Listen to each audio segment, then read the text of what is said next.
Selamat pagi pemirsa, penyesalan Menteri Pekerjaan Umum dan Perumahan Rakyat yang juga Ketua Komite Badan Pengelola Tabungan Perumahan Rakyat atau BP Tapera Basuki Hadi Mulyono pada Kamis lalu cukup mengagetkan.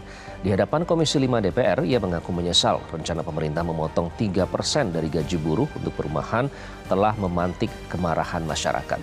Inilah editorial Media Indonesia edisi Sabtu 8 Juni 2024 dengan tema Penyesalan Menteri Basuki bersama saya Iqbal Himawan. Anda bisa berpartisipasi melalui nomor interaktif di 0215839900 dan pagi ini sudah hadir bersama saya anggota Dewan Redaksi Media Group Kania Sutisna Winata. Mbak Kania, selamat pagi. Selamat pagi Iqbal. Baik, kita bangun tanpa ada penyesalan ya. Tapi sepertinya ada yang menyesal, Pak Menteri Basuki. Pak Bas, nanti kita akan bahas lebih lanjut. Namun sebelumnya ada beberapa topik utama yang menjadi headline dalam Harian Media Indonesia kali ini. Pemirsa, yang pertama, ini cukup memprihatinkan Mbak Kania. Pornografi anak bonceng kepapaan. Kalau kita lihat ya, ini dikatakan modus baru. Bukan cuma memprihatinkan tapi mengerikan. Sejujurnya ya, kalau melihat dari paling tidak yang kita ketahui dua kasus baru itu, ibu yang tega mencabuli anaknya sendiri, yang kemudian ternyata ditemukan adanya unsur eksploitasi oleh sindikat pornografi anak yang marak di itu kan dunia kita maya. tidak terpikir ya Mbak, kayak nggak nyambung gitu. Untuk 15 juta seorang ibu bisa melakukan itu terhadap anaknya. Artinya memang seserius itu. Ya seserius itu ya, makanya karena kan ada kerentanan gitu, ada kepapaan yang itu yang kemudian dikatakan sebagai modus baru yang kemudian digunakan oleh sindikat pornografi anak ini. Mereka memanfaatkan kerentanan ekonomi itu untuk kemudian memaksa ya dalam tanda kutip gitu mereka melakukan sesuatu yang mungkin di luar nalar buat kita ya. Tapi pada kenyataan ini adalah modus baru dan memang harus diupayakan bagaimana caranya supaya strategi itu tidak berhasil begitu. Ke depan harus ada upaya yang lebih serius lagi gitu. Bagaimana pornografi anak ini kemudian tidak memanfaatkan kerentanan dari ibu-ibu muda yang punya balita, kemudian sindikat ini bisa masuk begitu ya, menawarkan 15 juta.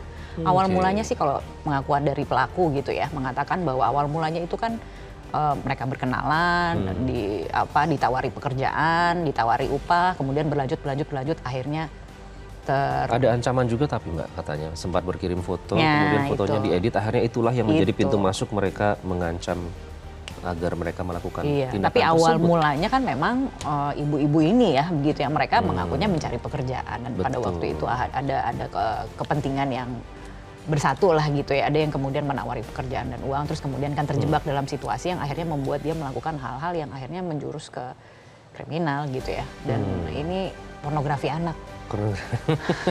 Nggak masuk nalar. Ya semoga kita harapkan ada sinergis dan terhadap yang anak sendiri begitu ya. Tapi bisa dibayangkan kan tekanan ekonominya berarti ya Iqbal. Iya, sampai melakukan itu untuk 15 juta rupiah. Dan kriminal yang lain ini udah internasional levelnya, bahkannya terkait dengan konflik yang terjadi di Timur Tengah ya, Israel dan Palestina. Nanti akan segera diadakan voting pengambilan suara di Dewan Keamanan PBB. Tapi rencananya Senin ya? Rencananya Senin tanggal 10 ya. Tapi sebelum itu saja Israel sudah menyatakan akan menolak resolusi usulan Amerika Serikat, which is bukan surprise lagi. Pasti sudah akan ditolak itu, alasannya juga karena mereka ingin memberantas Hamas dan juga jangan sampai ada pengubahan teritorial. Apakah artinya ini kita akan tidak melihat akan ada perubahan yang berarti dari nanti DKPBB? Ya mudah-mudahan paling tidak kan proposal ini kan sebenarnya diajukan oleh Amerika Serikat begitu ya. Diajukan oleh Amerika Serikat dan yang kita akan tunggu seperti apa hasil votingnya. Paling tidak dikatakan kalau memang tidak ada veto dari Amerika Serikat, Rusia, Tiongkok, Perancis dan juga Inggris harusnya mendapatkan persetujuan dari sedikitnya 9 anggota DK itu bisa resolusi ini kemudian diberlakukan gitu atau dilanjutkan begitu ya. Jadi kita lihat sih seperti apa perkembangannya. Tapi yang pasti resolusi ini yang kemudian juga ditawarkan oleh Amerika Serikat yang selama ini diketahui bersekutu gitu dalam tanda kutip gitu dengan Israel. Ada 3 fase di situ dan dikeluarkan 31 Mei ya. Kemudian juga nanti pertanyaan masyarakat sebenarnya, oke, resolusi diajukan tapi di sisi lain di belakang juga tetap mengirim senjata. Artinya harus dibuktikan di situ ya seberapa serius komitmen dari negara-negara demi kemanusiaan, karena lagi-lagi kemanusiaan dipertaruhkan. Tapi poinnya adalah di gencatan senjata yang permanen, karena resolusi ini kemudian ditawarkan oleh Amerika Serikat dari pihak Rusia dan juga China, ini nampaknya agak sedikit was-was ada gitu berbeda ya. pendapat Ada ya. perbedaan pendapat lah paling tidak mengenai gencatan senjata yang permanen dan Ragu-ragu lain katanya, sebagainya. Mbak. Ragu-ragu gitu ya. Nah itu yang kemudian kita harus lihat gitu bagaimana nanti hasilnya ya. Jangan Apakah sampai itu bisa mempengaruhi resolusinya. hasil akhirnya. Jangan sampai yang pada kali saat ini diabaikan lagi seperti resolusi gencatan senjata yang dikeluarkan oleh sebelumnya. Kan sudah ada resolusi yang dikeluarkan oleh DKPBB, tapi ternyata Iya. tidak ditaati bahkan hingga saat Iya. ini korban terus berjatuhan. Iya, Kita iya. nantikan tanggal 10 Juni nanti, Mbak Kania. Oke. Dan kemudian selanjutnya ada inilah dia yang juga kita nantikan sinyal kuat penundaan tapera. Langsung menghela napas Mbak Kania, mungkin juga Iya, masyarakat kita yang semua ya. menonton kita semua menghela napas karena cukup mengejutkan. Tapi yang juga cukup mengejutkan adalah tanggapan dari Pak Bas. Nah ini ternyata 3 tahun ke depan masih menyaring masukan masyarakat kok Mbak Kania ternyata. Sampai tahun 2027 ya. Iya, tapi paling tidak kita melihat ya nanti sebelum kita membahas lebih lanjut gitu ya, apa makna dari penyesalan Pak Menteri Pak Bas. Basuki begitu ya. Tapi kita mau bahas dulu soal adanya sinyal kuat penundaan tapera karena kita melihat nih statement-statement yang diberikan sejauh ini kok seperti melunak gitu ya, melunak gitu. Karena kan pada awalnya memang implementasi iuran tapera itu kan baru akan diberlakukan di tahun 2027 begitu ya. Ya. Tapi apakah ketika sekarang ada penyesalan yang diungkapkan gitu, apakah kemudian akan ditunda atau dicabut? Karena kan kalau dari demo-demo buruh yang kemarin mungkin kita bisa lihat gitu, sekarang mulai ada di mana-mana Menuntutnya gitu. dicabut ya. Dituntutannya itu adalah dicabut gitu. Dicabut ya, artinya bukan ditunda. Bukan Jadi diundur mau atau ditunda. diperlakukan tahun 2027 pun mereka merasa keberatan gitu. Tapi intinya nih sekarang rakyat sedang marah gitu kan. Sedang emosi, merasa terbebani gitu kan. Sekarang Iya. predikatnya macam-macam tuh ya. Tabungan penderitaan rakyat, Iya. tabungan penyiksaan Menambah, rakyat gitu. Padahal penderitaan. kan sebenarnya ini kan tujuan yang memang harus kita carikan solusinya bersama-sama karena soal penyediaan rumah tinggal ini kan kita memang masih backlog gitu. Jadi kan harus dicarikan solusinya. Tujuannya sebenarnya mulia, tapi bagaimana caranya, bagaimana strateginya. Nah, sekarang ini ada keraguan gitu. Apakah ketika ini diberlakukan akan efektif atau tidak gitu menyediakan perumahan yang selama ini masih belum bisa terpenuhi. Ada statement juga dari Ketua KSP Muldoko. Kemudian singkat saja kenapa hari ini kita khusus membahas penyesalan Menteri Basuki, Mbak Kania? Ya karena ya sebenarnya pernyataan ini ya layak kita apresiasi ya gitu, layak kita apresiasi dan juga agak sedikit mengejutkan karena datang dari Betul, Pak Bas Pak Bas. gitu. Kita kenal sebagai menteri yang humoris dan lain sebagainya di akhir masa jabatan ini kan dalam masa transisi tiba-tiba ada penyesalan, sedih gitu melihat Vulnerable rakyat ya marah. kalau kita ngelihat, tidak Vulnerable biasa sekali ya. gitu ya, tidak biasa seperti itu. Tapi Oke. ya memang ya paling tidak walaupun penyesalannya datang belakangan begitu ya, tapi paling tidak kan tidak ngotot gitu. Jadi tidak ngotot seperti yang kemarin-kemarin kita lihat gitu statement dari pemerintah bahwa ini harus diberlakukan dan lain sebagainya gitu. Paling Oke. tidak bolehkah mendengarkan aspirasi dari publik terlebih dahulu begitu ya, karena yang Baik. dikhawatirkan apabila dari pemerintah itu tidak merasakan gitu himpitan ekonomi yang sekarang sedang dirasakan oleh rakyatnya, itu yang justru malah mengkhawatirkan. Itu nanti gitu kita ya. akan bahas lebih lanjut ya, dan relevansinya dengan penyesalan dari Pak Bas. Kita akan saksikan bersama, inilah pemirsa editorial Media Indonesia, penyesalan Menteri Basuki.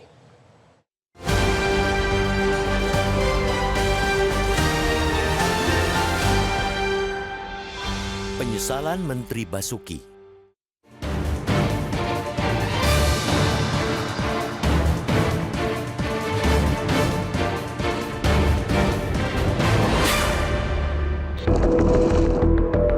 Penyesalan Menteri Pekerjaan Umum dan Perumahan Rakyat yang juga Ketua Komite Badan Pengelola Tabungan Perumahan Rakyat atau BP Tapera, Basuki Hadi Mulyono pada Kamis 6 Juni lalu cukup mengagetkan.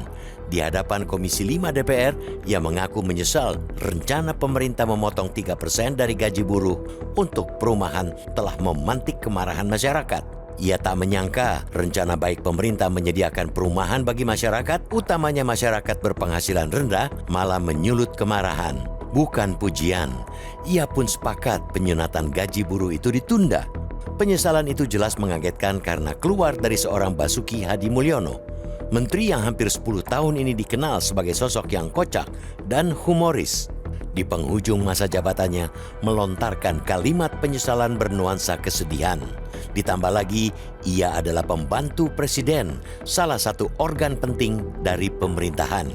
Basuki bahkan duduk sebagai ketua komite BP Tapera, pengawas dari lembaga eksekutor pemotongan gaji untuk tabungan perumahan itu. Dari penyesalan Basuki tergambar jelas pemerintah belum satu suara dalam menyikapi PP nomor 21/2024 tentang penyelenggaraan tapera.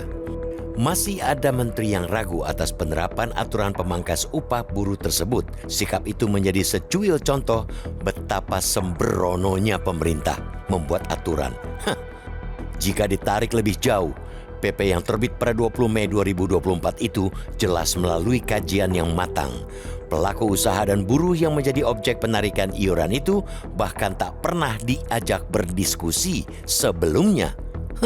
Tidak mengherankan bila semua pihak ramai-ramai menolak.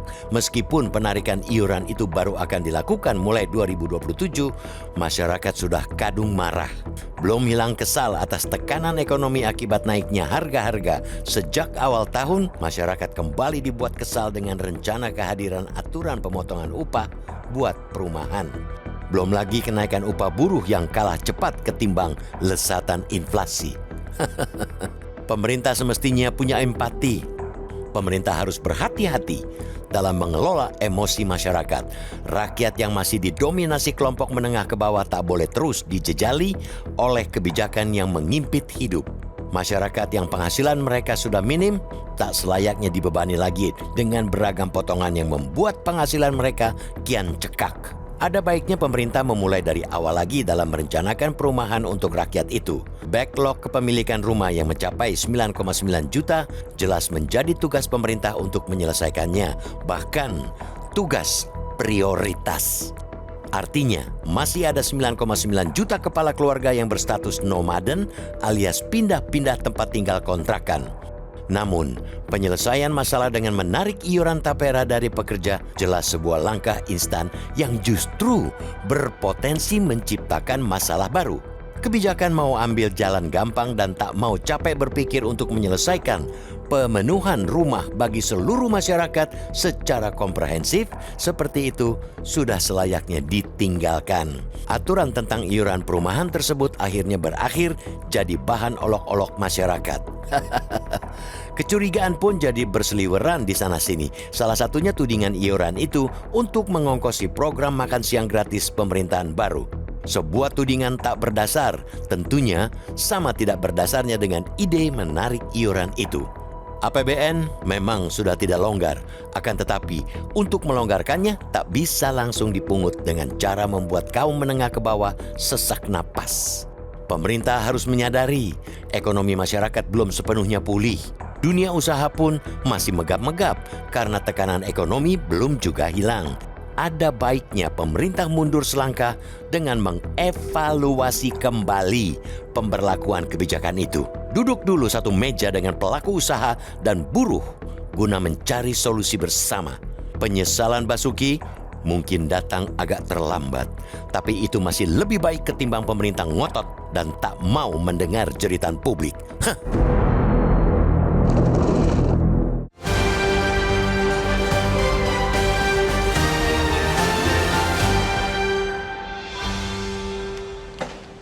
Penyesalan Menteri Basuki itu menjadi topik dalam editorial media Indonesia kali ini. Kami akan kembali usai jeda. Tetaplah bersama kami.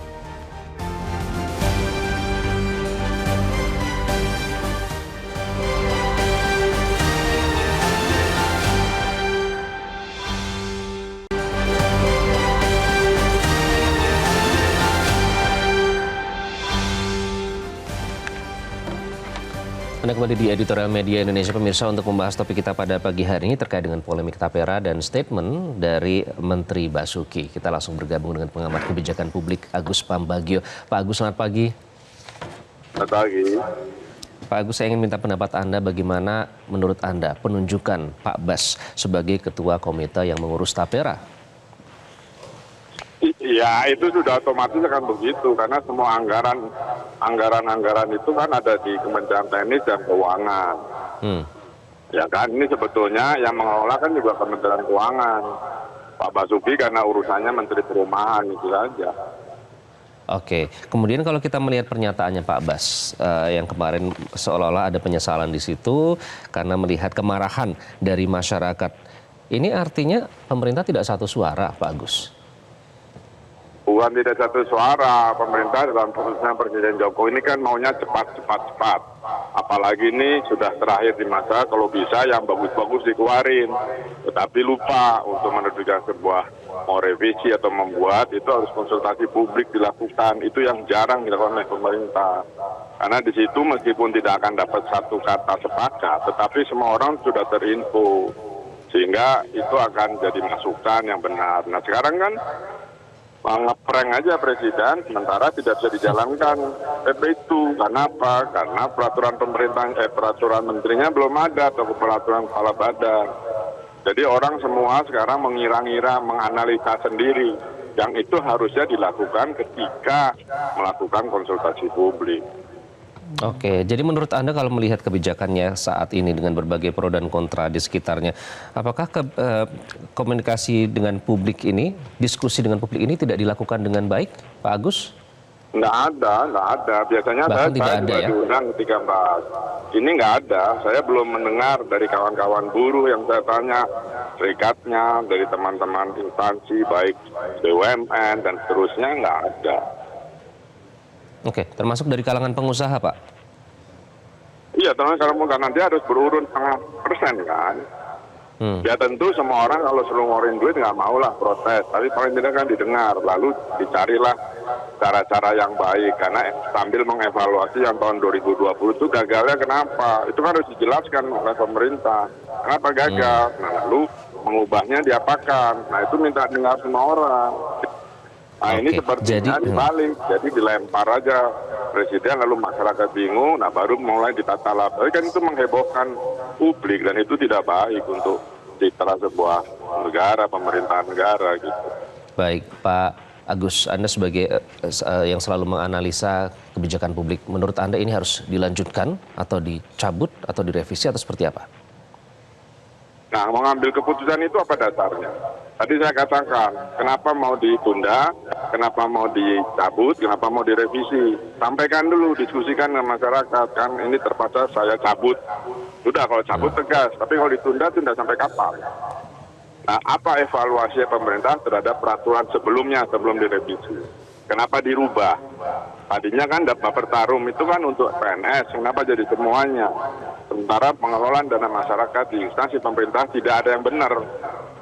Kan semuanya Jiwasraya sampai kawan-kawan dari bank-bank Himbara dan Garuda yang semua masuk di sana sekarang menderita kalaupun ada dipotong banyak gitu. Nah, hal-hal seperti ini membuat masyarakat ya a priori saja, sukat saja sudah gitu.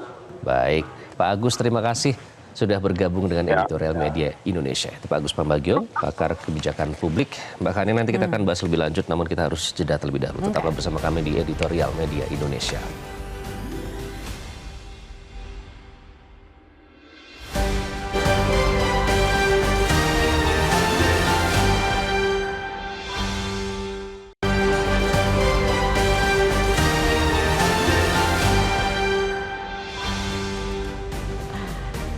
Anda kembali di Editorial Media Indonesia. Mbak Kani, jadi terakhir apa yang harus dilakukan pemerintah untuk menunjukkan bahwa mereka juga mendengarkan publik yang mungkin disuarakan lewat Pak Menteri Basuki? Mungkin ya, ini kali aja mungkin. Ini kan pendapat pribadinya Pak Basuki, bukan berarti mewakili pendapat keseluruhan pemerintahan gitu. Kita harus menunggu gitu apa yang kemudian langkah berikutnya yang akan diambil gitu. Apakah ditunda, dan seperti yang tadi disampaikan oleh Pak Agus juga yang mengatakan setiap kebijakan itu ya harus dikonsultasikan gitu ya. Artinya ini kan awal mulanya berangkat dari undang-undang tahun 2016, kemudian PP-nya dikeluarkan tahun 2020 berkaitan dengan Tapera, terus kemudian direvisi di tahun 2024. Dalam setiap tahapannya ketika terjadi perubahan itu harusnya ada konsultasi publik. Yang katanya Pak Agus tidak ada itu yang namanya konsultasi publik.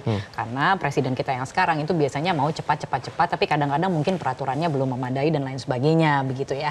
Itu analisa dari Pak Agus gitu. Nah, itu yang kemudian sekarang harus diperhatikan ke depannya begitu. Menyesal boleh-boleh saja, tapi langkah berikutnya itu seperti apa? paling tidak nggak ngotot lah ya gitu. Itu yang kita apresiasi gitu. Apakah kemudian stakeholder akan diajak bicara untuk melihat apa langkah berikutnya yang akan diambil gitu. Yang paling penting seperti itu sih. Konsultasi publik itu harus jalan. Jadi rakyat itu tidak kaget gitu. Yang terjadi sekarang ini kan rakyat kaget. Kesannya serta-merta. Padahal undang-undangnya dari tahun 2016. Yang menjadi pertanyaan mengapa selama ini tidak berjalan. Itu yang kemudian juga harus disosialisasikan. Dan ketika itu disosialisasikan, apa langkah perubahannya, apa koreksinya untuk memastikan bahwa kebijakan ini akan efektif. Karena sekarang kan rakyat curiga. Ya kan, karena dari pengalaman yang lalu-lalu ada ini, ada itu, ada ini. Akhirnya sudah a priori serta-merta langsung menolak. Emosi ini yang harus dikelola oleh pemerintah, ini yang harus menjadi perhatian ke depan, dan juga bagaimana konsultasi publik itu tetap berjalan gitu dalam setiap jenjang keputusan. Namanya kebijakan melibatkan publik ya harus dilibatkan ya aspirasi publik. Mbak Kania, terima kasih sudah berdiskusi pada hari ini. Dan pemirsa, ada baiknya pemerintah mundur selangkah dengan mengevaluasi kembali pemberlakuan kebijakan itu. Duduk dulu satu meja dengan pelaku usaha dan buruh untuk mencari solusi bersama. Penyesalan Pak Bas mungkin datang agak terlambat, tapi itu masih lebih baik ketimbang pemerintah ngotot dan tidak mau mendengar jeritan publik. Terima kasih Anda sudah menyaksikan editorial Media Indonesia. Saya Iqbal Himawan. Sampai jumpa.